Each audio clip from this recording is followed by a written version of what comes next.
بصوا بصوا بصوا، لا بصوا جامد، بصوا شايفين القمر.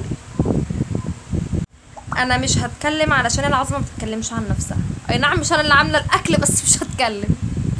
بصوا يا جماعه المكرونه، بصوا الفراخ، يا لهوي فراخ شايفين دايبه دوب، ولا الطعم بقى مش قادره اقول لكم بجد بجد الف هنا علينا السلام عليكم ورحمه الله وبركاته، ازيكم عاملين ايه؟ وحشتوني قوي قوي. صلوا على النبي قبل اي حاجه.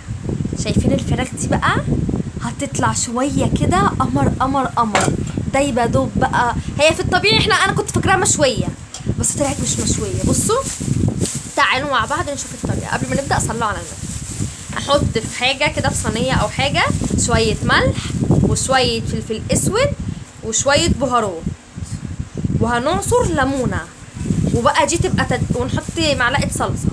دي بقى مش خدتوا بالكم، دي تتبيله الفراخ بقى اللي تخليها قمر. نحط معلقه صلصه كده، معلقه ونص ولا حاجه، وهنعصر ليمونه، وهنحط معلقه توم باودر ومعلقه بصل باودر، وقلبي بقى. بصي مش هوصيكي في التقليب، قلبي بقى. الليمونه دي بقى هتدي طعم للفراخ، طعم خرافه بجد، طعم كده انا مش عارفه اوصفه بس هو جميل جدا. تقعدي بقى تقلبي كده في التتبيله، وبعدين هتحطوا معلقتين زيت. التتبيله دي هتحطوا معلقتين زيت وتقلبوا بقى، تتقلب كويس لحد ما المكونات كلها تندمج في بعض. بالنسبه بقى للفراخ دي، فرخه واخدين الصدر بتاعها عاملينه بانيه، يعني فرخه شايلين الصدر عاملينه بانيه. الدبابيس بقى بالنسبه اصلا الفراخ دي كلها يعني متشرحه كده بالسكينه، متفتحه كلها. ليه متفتحه بالشكل ده؟ علشان التتبيله تتغلغل جوه حته قطعه الفراخ علشان وهي بتحط قطعه الفراخ كده هتقعد تحط التتبيله جواها، تتغلغل كده جواها، يبقى الطعم جوه وبره.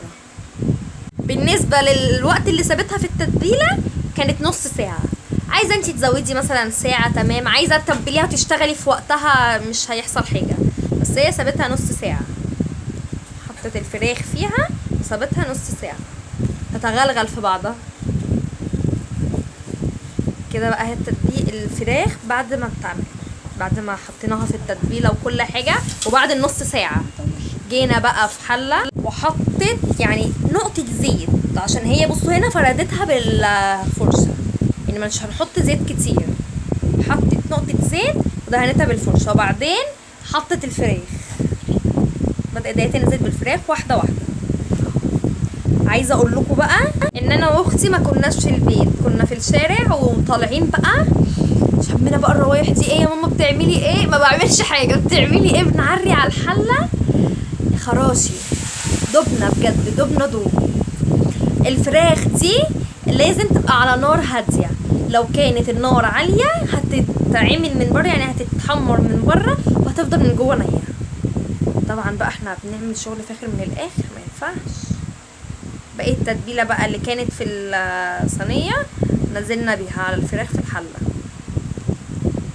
بصوا بقى، بصوا شايفين الميه بقى اللي هي في الفراخ دي مش ميه، ماما مش حاطه ميه، دي ميه دي الفراخ هي اللي منزله كل ده. شايفين مزودينها؟ لا ده اللي منزل، لما على النار الهاديه نزلت كل ده.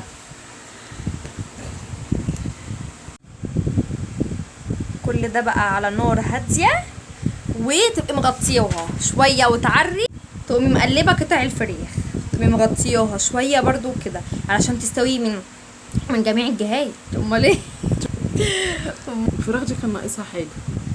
والله ما كان ناقصها لا كان ناقصها حاجه. هي قالت لي انزلي جيبيها بس فحمايه. لا مش فحمايه تبقى بقى ايه، واخده طعم المشوي.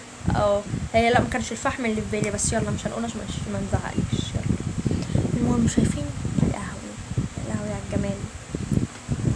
نيجي بقى نخش على المكرونه، نحط شويه زيت، سيبه يسخن شويه، وبعدين ننزل بالمكرونه. على بال بقى ما المكرونه تتحمر هنعمل ايه؟ هنحضر بقى الطماطم والبصل والفلفل. طبعا كل ده ماما هي اللي عاملاه، بس انا بحب اتكلم بصيغه الجماعه لاننا ايد واحده يا جماعه. احنا عيلتنا ايد واحده. جابت بقى الكبه، حطت الطماطم، يعني طماطم قطعتها وبصل وفلفل، حطيتهم في الكبه تضربهم. لو كانت فوضت لي الامر ان انا اللي اعمل المكرونه، انا كنت هقطع لها الطماطم والبصل والحاجات دي. هي بتحب تضربها في الكبه. نزلت بقى بعد ما المكرونه اتحمرت، نزلت بالطماطم وكده بقى على المكرونه، بعدين هتنزل بالميه. بعد ما نزلت بالميه هتحط بقى التوابل، ملح وفلفل اسود ومرقه دجاج. تقلب بقى وتغطيها. هنا كانت خلاص هتتشرب، هتوطي عليها يعني عشان تتشرب.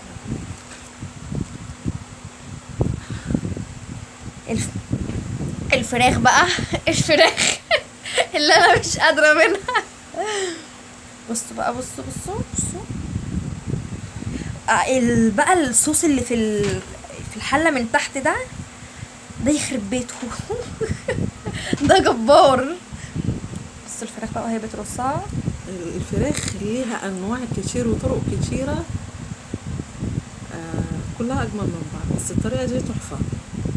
دي الطريقه السوريه. او انت قررتي؟ انا قررت عشان هي بتعمل طعم الفراخ اللي بتتباع عند السوري بره. فدي الفراخ السوريه يا جماعه، حتى لو مش هي فهي الفراخ السوريه. بصوا شايفين الجمال واضح ولا وضح اكتر؟ طبعا بقى كنت انا كل ما اجي اقرب بصوا يا لهوي على الصوص. كنت كل ما اجي اقرب على الفراخ دي، كانت المكرونه لسه، كل ما اجي اقرب على الفراخ ماما تقول لي وري ست سيبيني بقى. بس هي دايبه، بس ما شاء الله ما خدتش وقت. ما شاء الله. بصوا انا هنا ما كنتش ساكته، بس كانت سخنه اتلسعت. المكرونه بقى بعد ما استوت، ولما المكرونه استوت انا اتشهدت عشان ما كنتش قادره استنى. بصوا الدخان، شايفين القمر؟ شايفين ولا شوفكوا اكتر؟ بصوا الدخان، بصوا الفراخ. بس والفيديو كده خلص. متنسوش بقى تعملوا لايك واشتراك في القناه وفعلوا زر الجرس عشان يوصلكوا كل جديد، وروحوا تابعوني في صفحتي على الفيسبوك.